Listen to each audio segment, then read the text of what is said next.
नमस्कार, मैं हूं आपके साथ अनुष्का और आप देख रहे हैं आज अभी तक। क्यों किया पत्रकार एवं सामाजिक कार्यकर्ताओं का राष्ट्रीय ब्रांड संगठन भारतीय मीडिया फाउंडेशन ने समर्थन। देश के प्रत्येक नागरिकों, अस्पताल में एडमिट मरीजों के परिजनों, वाराणसी के प्रबुद्ध जनों, पत्रकार एवं सामाजिक कार्यकर्ताओं को इस जन कल्याणकारी मांगों पर करना चाहिए समर्थन। पीएम मोदी के संसदीय क्षेत्र में आमजन की लड़ाई लड़ रहे डॉक्टर ओम शंकर की बीएचयू में आंदोलन, निलंबन और नजरबंदी की कहानी, आइए जानते हैं। पंडित मदन मोहन मालवीय की कर्मस्थली, जिसे हम महामना की बगिया के नाम से भी जानते हैं, वहां इन दिनों झूठ, भ्रष्टाचार, कदाचार का बोलबाला है। जिस बगिया को महामना ने अपने खून पसीने से सींचा, बच्चों को उच्च शिक्षा देने के साथ ही सदाचार, मानवता, प्रकृति प्रेम का पाठ पढ़ाया, इसके लिए वो खोज खोज कर विषय विशेषज्ञ लाते रहे। उन्होंने आजादी से पूर्व देश भर के लोगों को आगे झोली फैलाकर इस विशाल विद्या मंदिर की स्थापना की। ब्रिटिश काल में भी ब्रितानियों के नाकों चने दबा दिए। आजादी की लड़ाई में जिस विश्वविद्यालय में आप अपना अनुपम योगदान रहा, वहां आज सब कुछ बर्बादी के कगार पर पहुंच गया है। यहाँ सिर्फ और सिर्फ झूठ ही शेष रह गया है। एक युवा जो बिहार से आकर काशी में महामना की बगिया को संवारने में तल्लीन हो जाता है, वो पेशे से हार्ट स्पेशलिस्ट है, तो हृदय रोग विभाग को दुनिया का नंबर 1 बनाने की तमन्ना रखते हैं। जिस अस्पताल में एंजियोप्लास्टी नहीं होती थी, वहां आज की तारीख में वो सारी सुविधाएं उपलब्ध है जिनके जरिए विश्व स्तरीय चिकित्सा मुहैया कराई जा रही है मरीजों को। ये और कोई नहीं, डॉक्टर ओम शंकर है।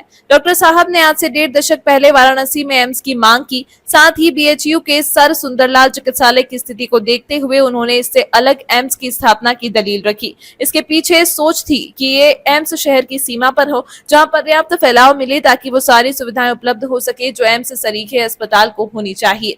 उन्हें निलंबित और नजरबंद तक किया गया, उनका प्रमोशन तक लंबित किया गया, लेकिन उन्होंने हार नहीं मानी। अंततः न केवल उनकी बहाली हुई बल्कि उन्हें प्रमोशन भी मिला और सबसे बड़ी बात कि वाराणसी को पृथक नहीं, सही पर बीएचयू को अपग्रेड कर एम्स का दर्जा जरूर मिला। हालांकि डॉक्टर ओम शंकर ने बीएचयू को एम्स का दर्जा दिए जाने की भी मुखालफत की। उनका तर्क था कि इससे मरीजों को जितना लाभ नहीं मिलेगा, उससे ज्यादा भ्रष्टाचार फैलेगा। हर अधिकारी का दायित्व निर्धारित होगा। वो बार बार महानगरों के एम्स का उदाहरण देते रहे, लेकिन उस पर किसी ने गौर नहीं किया। ऐसे में उन्होंने भी इसे भारी मन से स्वीकार जरूर किया, पर समय समय पर वो बराबर पृथक एम्स की मांग उठाते रहे।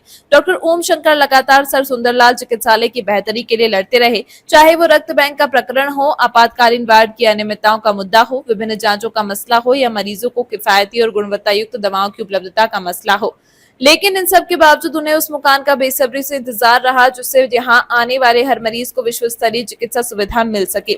सर सुंदरलाल चिकित्सालय के हृदय रोग विभाग के पास पहले से ही 47 बेड मुहैया कराए गए थे। सुपर स्पेशलिटी ब्लॉक बनने के बाद चौथा तल हृदय रोग विभाग को मिला। वहीं हृदय रोगियों की बढ़ती संख्या के मद्देनजर बेड की संख्या भी बढ़ाई गई, लेकिन वो बेड विभाग को नहीं मिले, बल्कि उन सभी को डिजिटली लॉक कर दिया गया।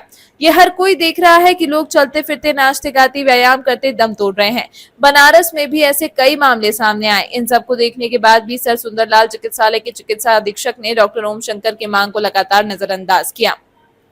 बकौल डॉक्टर ओम शंकर, नतीजा ये निकला कि बीएचयू के हृदय रोग विभाग में आने वाले मरीजों में करीब 4-5 हजार मरीजों को बेड की अनुपलब्धता के चलते लौटाना पड़ा, जिसमें से कईयों की मौत हो गई। डॉक्टर ओम शंकर कहते हैं कि चिकित्सा अधीक्षक का बेड आवंटन का अधिकार ही नहीं है, वो जबरन अपनी बात थोपने में लगे हैं। अपेक्षित आवंटित बेड की खातिर उन्होंने सर सुंदरलाल चिकित्सालय के चिकित्सा अधीक्षक, IMS, बीएचयू के निदेशक, विश्वविद्यालय के कुलपति से लेकर प्रधानमंत्री, केंद्रीय स्वास्थ्य मंत्री, यहाँ तक कि राष्ट्रपति को भी पत्र लिखा, लेकिन कोई सुनवाई नहीं हुई। हालांकि आमजन ये समझता रहा कि ये सब महज प्रधानमंत्री के दौरे को लेकर किया जा रहा नाटक है, लेकिन निदेशक SN शंखवार के लिखित आदेश से ये संभावना बलवती हो रही थी कि अब हृदय रोग विभाग को आवंटित सारे बेड मिल जाएंगे। 2 सप्ताह बाद फिर एक रिमाइंडर दिया, उसके बाद भी कार्रवाई नहीं हुई तो उन्होंने फिर से आमरण अनशन का नोटिस दिया।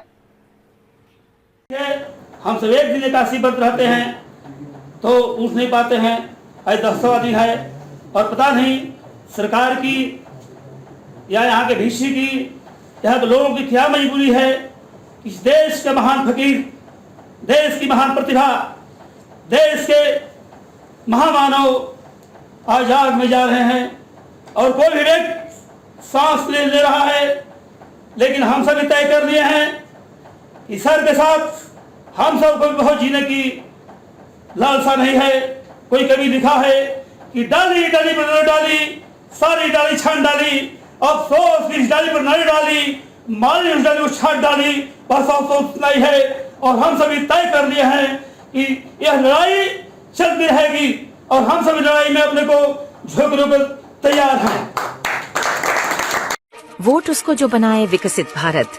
वोट उसको जो सोचे आपके भविष्य की। इस बार वोट आपके प्यारे अनिल फिरोजिया को। इस बार वोट उसको जो शहर के विकास में साथ दे। मैं भी वोट दूंगी। हम सब वोट देंगे। आप सबके वोट से होगा विकसित भारत का संकल्प। मुट्ठी में कुछ सपने लेकर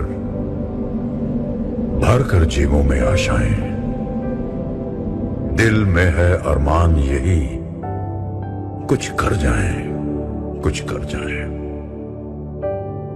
सूरज सा तेज नहीं मुझ में, दीपक सा जलता देखोगे।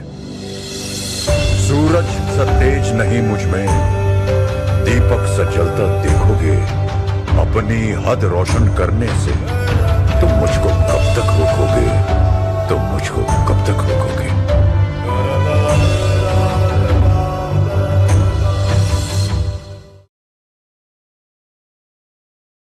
तमाम महत्वपूर्ण खबरों के लिए देखते रहिए आज।